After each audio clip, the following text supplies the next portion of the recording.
Ladies and gentlemen, it's a great pleasure for me to welcome you to the first edition of EonD Expert Talks. EonD Expert Talks is an attempt to group la crème de la crème, the really best people, leaders in industry, leaders in technology, global leaders in government, innovators, thinkers, people we really would want to listen to and who are worth listening to. I have the great pleasure today to welcome with me Mr. Kevin Jackson.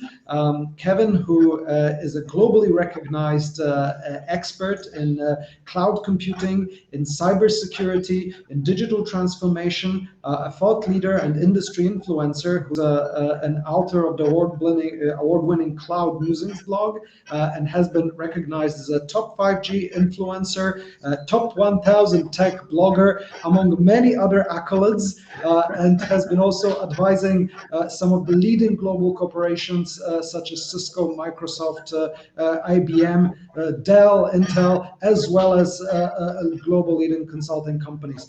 Kevin, it's a great pleasure to welcome you on this EonD Expert Talks, and we are very happy that you are with us.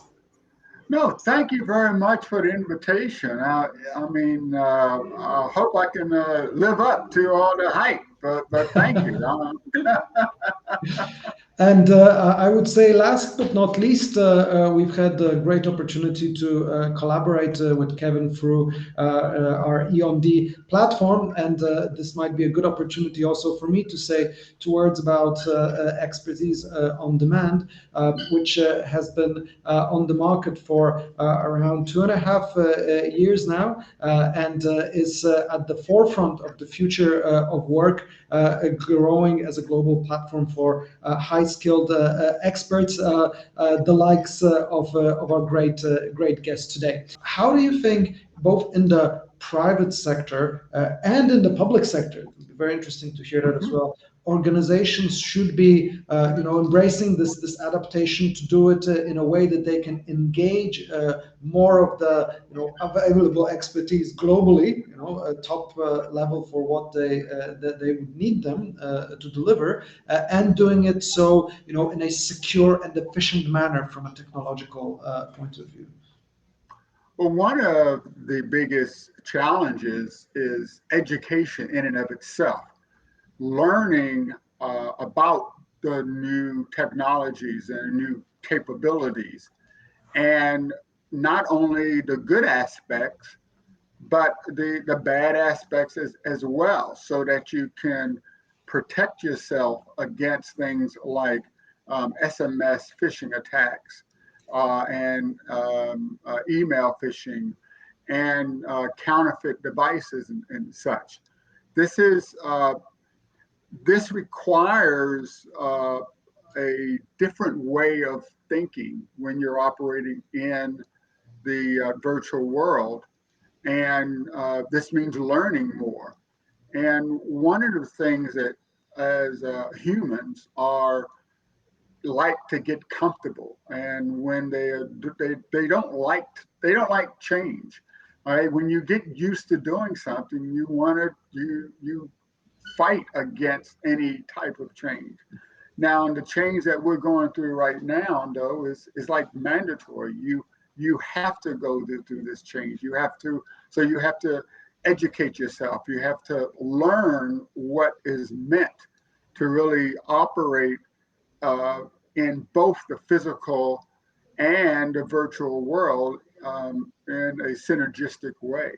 In terms of the organizational setup, in terms of how should sort of leaders in organizations, how should managers in corporations, C-levels in corporations, or leaders in government adapt or embrace those changes, or what type of policies or approaches should they take to gradually move towards that adaptation process, or really responding to this change? And perhaps let's talk first about companies, and then we can talk a little bit about the public sector and governments. Well, to be honest, the challenge is the same.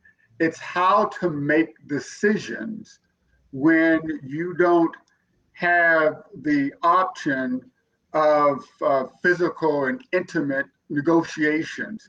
For instance, humans, uh, like we're social beings, right? And organizations adapt that need of being social. So, what organization do you know pre-pandemic that didn't make a major decision without having a physical meeting or having a dinner or getting to know the other party in an intimate manner? It's like a rite of passage, and it doesn't really matter what country or what society or what continent you're on.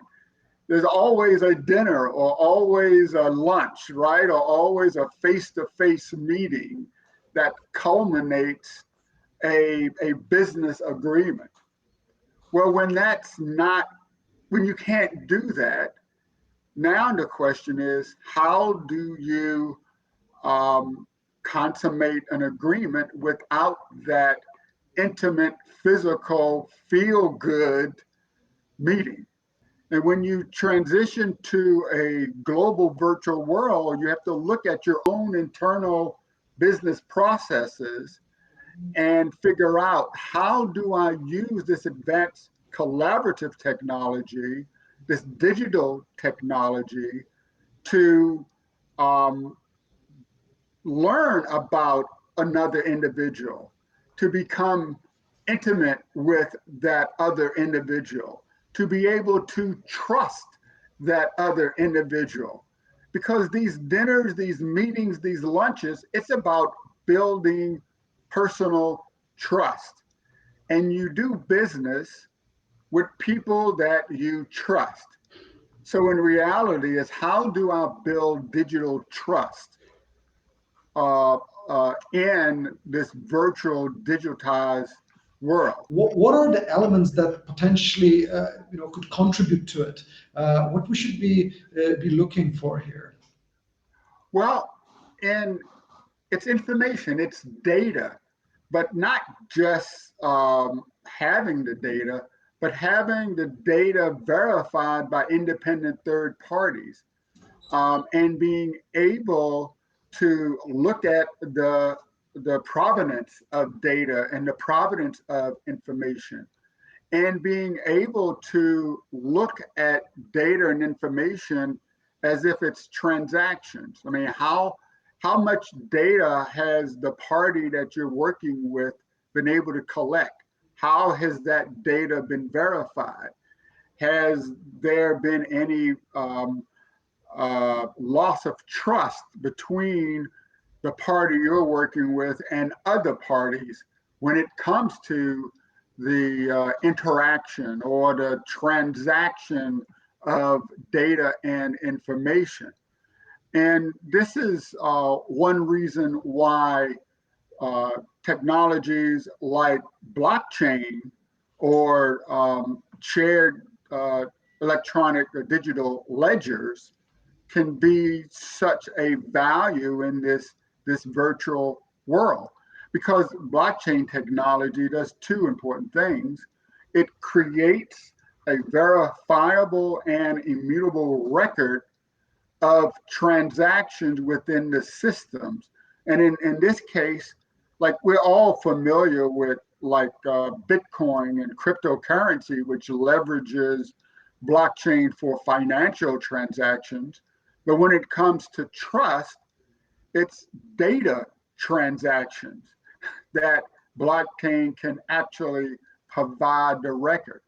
And the other thing is, it can dramatically reduce the friction associated with identifying verifiable data that may be associated or required for any decision, right?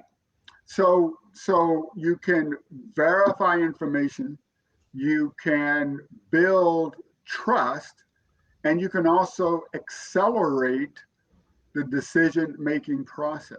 since nothing is perfect in the world, there's always going to be risk.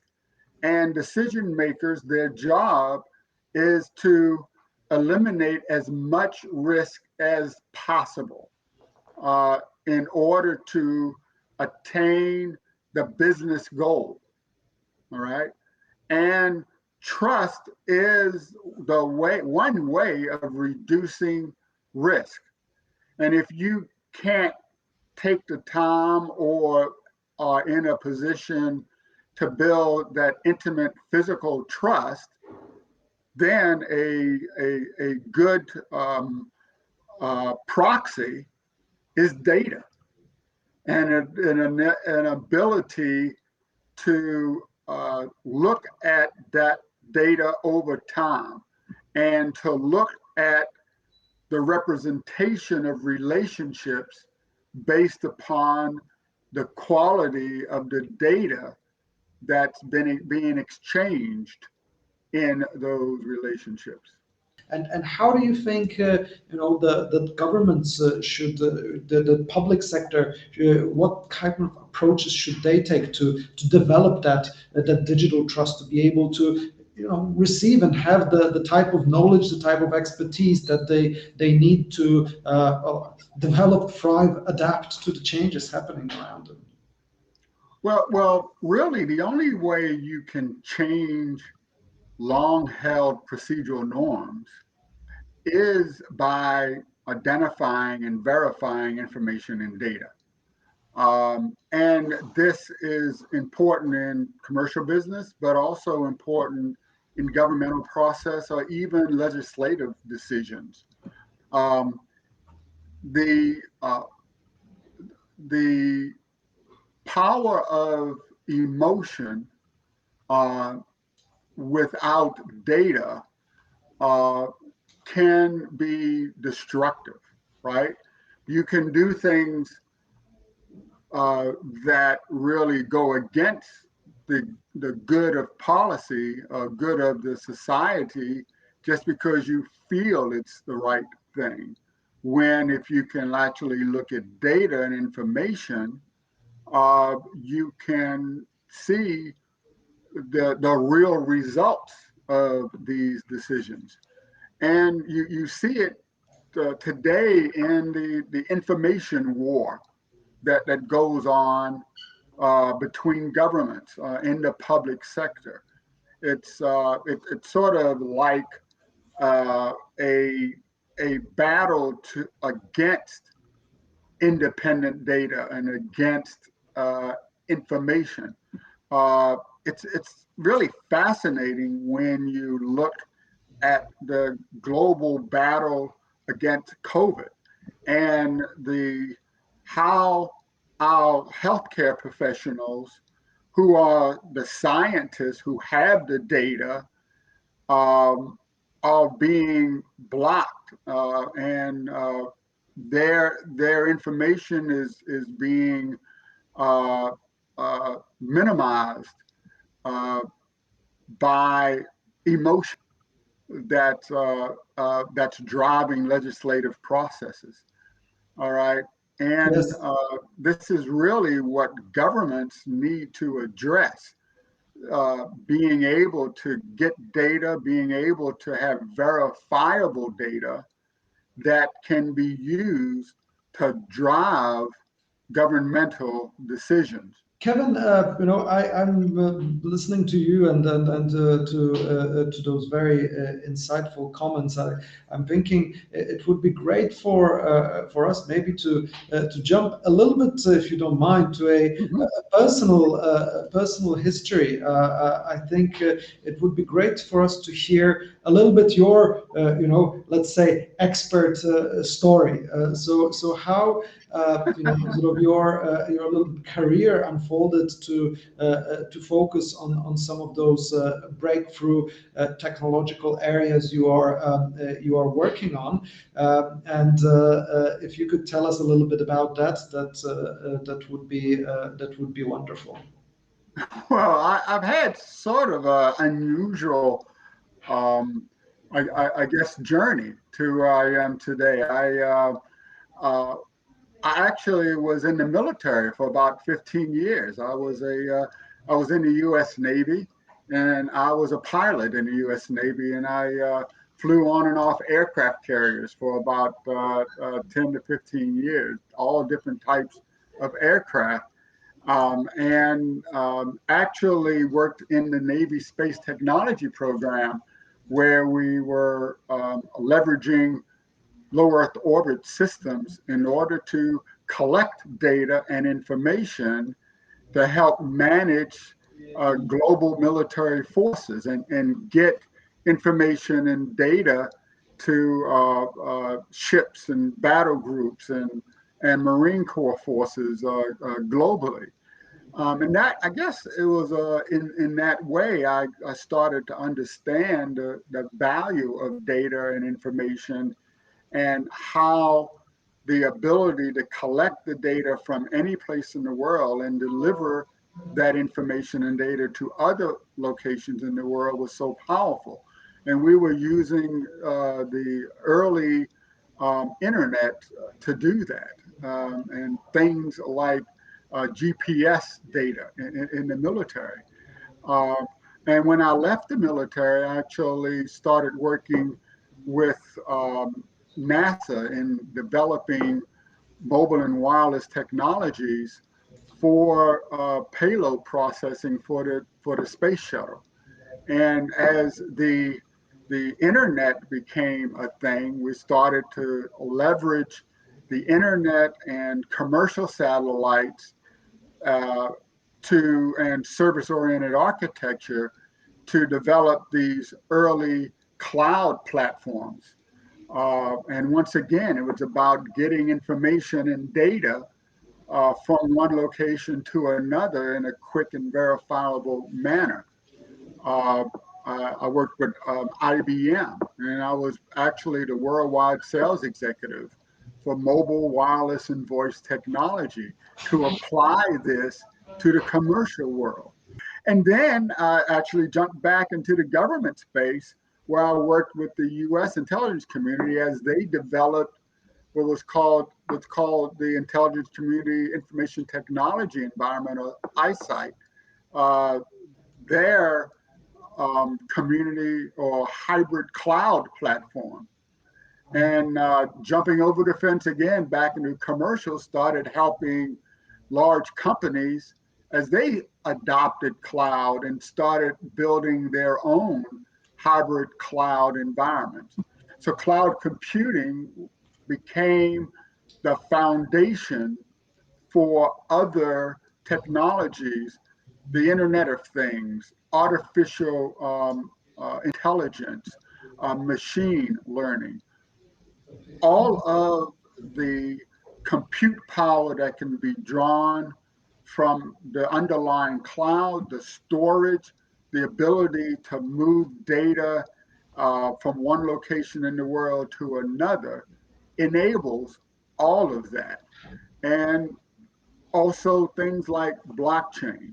So in the end, uh, it's all about being able to identify data, process that data, uh, and identifying the proper source for data and the proper sink for data. And that's your business model. And it's just that's something that I sort of grew into. And today, all of the major businesses in the world do that. You think about Uber, right? Uber is not a taxi company. They have no physical assets. Their asset is data, right? They understand, uh, they have information about someone who needs transportation from point A to point B. And they take that data from that source and they deliver it to a sink, which is an individual that can provide transportation from point A to point B. That's the business model. You look at Airbnb, it's someone who wants to have a bed in some location. and you use that data and connect it to another person that has a bed in that location. And interestingly, we mentioned those gig economy platforms. One thing that EonD has been really built on as a pillar and is developing and growing so quickly is exactly the notion of being that that marketplace really that engages the fantastic experts like yourself with whoever is the receiver of it, right? Exactly. So in a So way, your business we're all in model, it. yeah, your business model exactly the same thing. You identify a source of expertise, the sink of an organization that needs that expertise, and you connect them together over leveraging advanced technology. So I mean, that's we're all riding the waves of the future here, and I think it would be two things I wanted still to ask you in this couple of minutes that we still have. So Sure. one thing I think our different other experts on our platform and our other viewers, I'm sure would be very interested to hear a little bit about as a top level, high skilled experts who's now used to this project economy and this freelancing. Let's not Mhm. be afraid of the word. What is important for you personally? In terms of the work-life balance, how you want to organize yourselves. What do you expect from the employers that bring you on board, or the Yeah. organizations that bring you on board? How do how does your expert life cycle look like, and how do you see it also among your colleagues, changing, developing, and what things are important there? Well, it may sound weird, but the most important thing is to enjoy it, for it to be fun. I want to do something that is valuable to society and leverages my skill. Uh, that's what makes me happy, you know. And I also like to have a partner that values my skill, right? And understands that the skill and knowledge and capabilities I bring are unique and can be uniquely applied to the challenges that they have. And that's the value that I bring. And I want to be seen as an equal partner in delivering or applying my knowledge skills to the challenge at hand. Um, and that's the most important aspect. But you also want to be recognized for that skill that you bring, um, and uh, and understand that it's it's not something that uh, is given away for free. It's something that's very valuable, and it's actually something that there's a competitive market for. So that really has to do with having uh, not only mutual trust, and we've talked about a lot about trust, but also mutual respect for the skills, knowledge, capabilities that are brought. I can certainly see this relating to a lot of our experts on, on the platform here. But I think it's also not something one can take for granted, and actually Right. something that in our speeding world, because that's how we should put it, especially when we need to connect quickly and the demand is coming in such big waves, it's easy to lose those elements. And I think it's very, very important, to try to ensure that those elements of recognition, that those elements of a good match for the skill set can be ensured for the top skilled experts out there. Well, to all our viewers, we've been really lucky to have with us Kevin Jackson today, a global thought leader, an innovator, industry influencer, and an expert on digital transformation, cloud computing, and cyber security, both in the public, private sectors. And ladies and gentlemen, he has been flying jets of air carriers as well, and sending satellites to space. So some great experiences there. Maybe one day we'll have a talk just dedicated to that. I'm sure that would raise a lot of interest. All right, anytime. Perfect. Thank you very much for our conversation today, and for all of our other viewers and experts, platform members, and friends of the EonD family. We'll welcome you soon to next EonD Expert Talks, and we'll be also very happy to hear your feedback and your interest in terms of people and areas you'd want to engage with us. Kevin, again, thank you very much. Thank you.